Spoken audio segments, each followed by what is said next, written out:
Recondition heads for Gravner Mark 6 oil mist detector. For testing, the heads are connected to the unit, and then we simulate the oil mist with smoke detector spray sprayed on a head's path. Apart from hearing the alarm, we can also see the relevant indicator lights on both the head and the unit, as well as a message on the screen.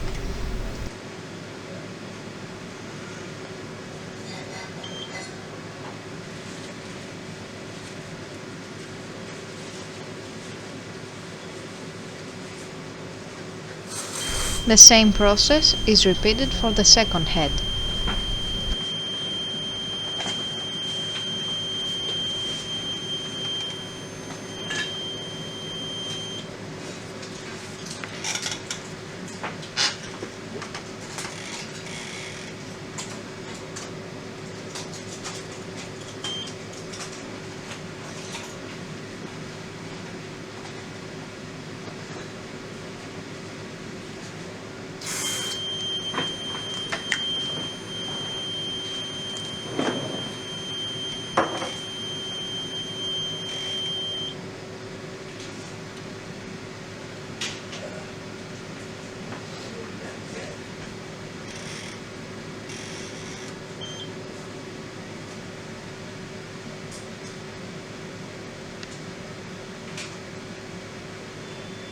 We can now see that both detector heads are operating successfully and are ready to be delivered to the customer.